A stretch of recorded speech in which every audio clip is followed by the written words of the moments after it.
Hello, everybody. Do y'all see me and hear me? I had a little camera issue there. I had to didn't know what was going on, but I think I got it fixed. Technology, gotta love it, gotta hate it. Hey, everybody, nice to have you guys join me. Let's see here, Lisa Lancaster. Good day, Cheryl Moulton. Good day, William Campbell. Charlotte Gilbert. Yes, I am doing this show today because of the Super Bowls. I am going to a Super Bowl party tomorrow, and I will not be doing a show tomorrow night. So I would come on today and do a show. Good evening, George Killickett. Thanks for joining me. George had mentioned to me yesterday. We talked a little bit. He had the Corps of Engineers come and dealt with him and the Haynes Water Creek thing he's got going on and all the issues we have with the watershed, and they're working up their reports, and George is going to be updating us all on that real soon. And I'm just glad that we've got somebody like George that's working diligently for us citizens here in Rockdale County, making sure we got clean, safe water.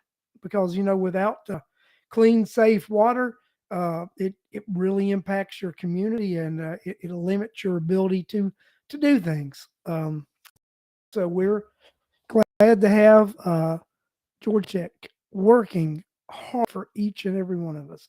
CJ Lester, nice to see you tonight, CJ. Great to have you join us tonight on our Saturday night edition of This Week from Rockdale. I had said last week that uh, that we were going to do a Saturday show because I was going to do a thing on Sunday. I want to put this up what Lisa Lancaster just said. So, just a note to everyone: be careful if the water department replaces your water meter. My bill tripled last month from 67 to 189. They claim I probably had a leak. I explained I didn't have a leak when they replaced the meter. Uh, uh, yeah, I mean, it's just horrible. Horrible, Rockdale County at its worst. So, a couple things I want to talk about. So, I saw some emails this week that discussed the planning and zoning. That planning and zoning have been broadcasting their meetings live. They hold those meetings over there in the where the board of commission meets, and all that set up for the live streaming. They've got the mic set up, they've got the camera set up, and all that. And from what I gather, they've gave no explanation, just that they would no longer be broadcasting those meetings live anymore. So, I mean, I've got my own theory, and you know what? Since it's my show and they me, I'm going to go ahead and tell you my theory about it.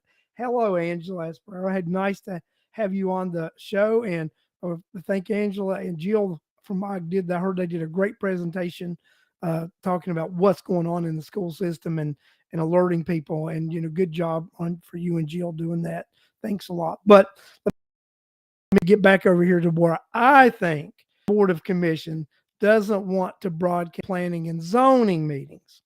So if they broadcast those planning and zoning meetings, then you, the citizens, are able to find things out in advance before it hits the Board of Commission. And by the time it hits the Board of Commission, you don't have any idea really what discussions went on at the planning and zoning. You don't know what their ideas were or anything. So what they're doing is they're going to cut you, the citizen. So the first time you're going to hear of any of this is at the Board of Commission, and you're going to hear their slant on any of these zoning changes or any of these building projects that they plan on doing, and you don't get a citizen's input, or you don't get to hear how the planning and zoning commission voted or what their thoughts were or anything. Because Lord help that we have in government. Lord help that the citizen oversight is listened to in this county, and it's not. So the whole purpose of that is to cut the citizen oversight out of anything, so that those three tyrants can do what they want to do. And if we remember, when Sherry Washington was so upset about the millage rate and this and that, and the percent going toward the PFA, and she said, "We don't live in a democracy." She's the one that said, this board of democracy, and she's so correct. Is that board does not is not a representative democracy. That board is a dictatorship.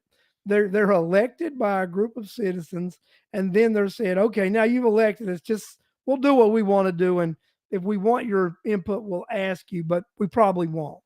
Um, yeah, I agree with Catherine. Need to bombard the commission with this, and Charlotte, you're exactly right. Lack of transparency. It is definitely a lack of transparency. This board has no intent of being transparent whatsoever. Hey, just to let you guys know too, like my Facebook with fact checkers. So they've been going through and editing a lot of my previous broadcasts. They're eliminating portions of my broadcast that have previously been uh, aired because fact checkers have went through and determined that some of the things that I have said are not fact. So that's, I mean, just letting you know. So you may have to go to YouTube to watch some of these or refer people to YouTube because I'm not apparently on their hit list yet. But Facebook is going and they are fact checking my show and editing things that they don't consider factual. So that's very interesting. Fact checking and taking things out. So I find that very interesting that they've got nothing better to do than go and check on the poor little old This Week from Rockdale and make sure it's an opinion show. I don't know if anybody's ever heard. I mean, like one time I had this English teacher and she wrote on the question and it was a test and it was like, in your opinion, in your opinion, what would happen if? So you may not like my opinion, but my opinion isn't wrong. It's my opinion. So this is an opinion oriented show, and it's my opinion. My opinion can't be wrong. How can you check my opinion? You can't. Unless somebody can go in and read my mind and it's ridiculous for you to think that you can fact check my mind when this show is a opinion based show. It's me setting up here and giving my opinion about what's going on in the county. Now, sometimes I do give you facts, and this is the thing about it: the board of commission hates it when you get the facts because they're the ones that like to give you half truths. So when I do give you facts and tell you what's going on, you know, they don't like that. Then I do tell you guys a lot certain when I'm going to say certain things. This is my opinion. This is what I believe. So if it's something I believe and it's my opinion, that's rather difficult to fact check because you can't fact check an opinion because it's an opinion. You can agree or disagree with the opinion, but you can't fact check it. That's sort of the way it goes. Just thought I would throw that out there and let you know. Judy Bond, good evening. Welcome back to the show. So just wanted you guys to know that that's going on with Facebook and This Week from Rockdale. They're fact checking the show. Find that amazing. But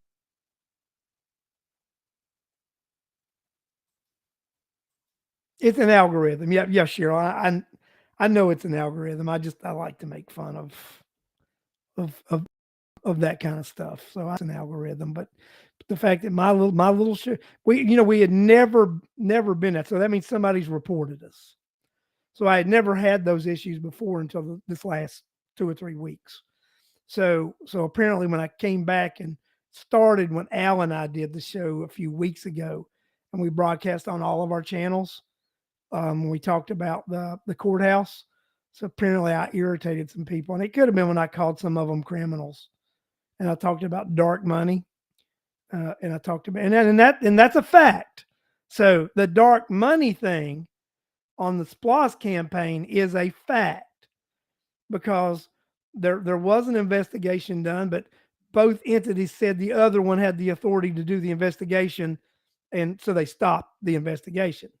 But Georgia law, you have to file documents to be able to support or oppose a question on a ballot.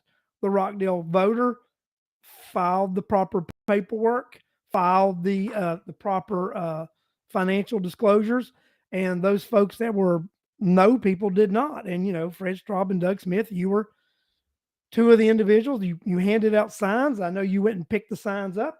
I know how much you paid for the signs, and I know so whether people don't like it. In fact, dark money could have been talking about the pretend courthouse task force that was put together by a group of individuals that were not going to say no, and you've got two judges that are sitting on there that's a conflict of interest because we're talking about an authority that's going to decide which was originally supposed to be a judicial complex, which is now an administrative complex with a side of judicial. Um, and one of those judges gets to pick two of the members who head on the PFA board and determine the loan, and recommend a loan for the project. So it is a conflict of interest. It is. I want to just let you guys know something. They uh, we have got a lawyer who is going to help represent things in Rockdale County now. So we do have an attorney um, uh, to let's just say when the PFA does their bond thing and there's going to hearing, we will have an attorney now that will be willing to represent us and join in and file a petition against the bonds, just like they did with the Rivian bonding over there in Morgan and Newton and Walton and all that, right? So, um, our intent with that will be to delay it for about a year, which I think we'll be able to, and that will put us into the election cycle, and that will be a hotbed issue that the chairman will not be able to ignore while running for election. It'll be interesting to see uh, how he tries to pivot when that's not taken off the table, when that's a heated campaign issue during a campaign. Um, it'll be interesting to see what the chairman decides to do and how he handles that. I do think they want to try to get that done this year, so it's not an issue that's hanging over post one and the chairman's race when they're running for re-election in 2024. But I think that the citizens of Rockdale County will be able to make that a campaign issue, and I think that this admin facility with a side of courthouse could end up being the Achilles heel that takes down Oz Nesbitt, and he does need taken down because he is a threat to your daily lives in the county, a true threat. Um, so, as many of you know, will be the outgoing chairman of the Rockdale Republican Party. I'm not seeking election to a party post this cycle because I want to focus on my nonpartisan organization, the Rockdale Voter, and the good things that I think we'll be able to do that through that organization, working for all citizens of Rockdale County, no matter what their party affiliation is. One of the things that the Rockdale Voter Group is going to do during the 2024 election, we're going to educate conservative Republican voters how they can vote for their choice for Republican president in the March primary, because you will have a March president. You will have a May primary, which will be for local elections. Then you will have your November general election. We are going to educate all voters, and specifically Republican voters, they can vote in the Democrat primary in for who they wanted to for president in March, and in November still vote for who they want to for president, but be able to vote in a Democrat primary in the month of May and decide who is going to represent them locally. So, uh, so voters of Rockdale County, specifically Republican voters who have been misled for years that they have to stay in this track, we are going to work with you and educate you on how we will be able to cross over, and we will be able to impact the primary election, um, and it's going to be a glorious day in Rockdale County when we do that, when we impact that primary, and uh, and we take the Wizard of Oz out. So you remember when the Wizard of Oz was hiding behind the curtain levers? Well, I mean there's no difference. That's what this wizard is doing. That's the same thing this Oz is doing. He's hiding behind the curtain, pulling all the levers, weaving a deceptive image of himself that's not reality. But come 24 and that primary, the voters of Rockdale County are going to be able to pull that curtain back, and we're going to be able to see him there pulling all those levers, pushing those buttons, and manipulating you, the voter. And when that happens, then you're going to say enough is enough, and we are going to get this done together. We are going to make this happen. We will eliminate the greatest threat to Rockdale County that we've ever had, and that is Oz Nesbitt. The greatest threat that this county has ever had is one single individual, Oz Nesbitt. That is something, and it will be a glorious day, and it'll be a great day. So, guys, just wanted to come on real quick tonight, do this little show, talk a little these few things, and get off of here. And we we're excited about the future. We're excited about what's going to be happening, and I'm excited about next week, because next Sunday we'll do a full hour. I'm going to talk about a lot of different stuff that's going on, and uh, and you know what? It's going to happen. You're going to have a say. You're going to make a difference, and together we are going to reset Rockdale. Thank you, everybody, and I'll see you next Sunday at 8 p.m.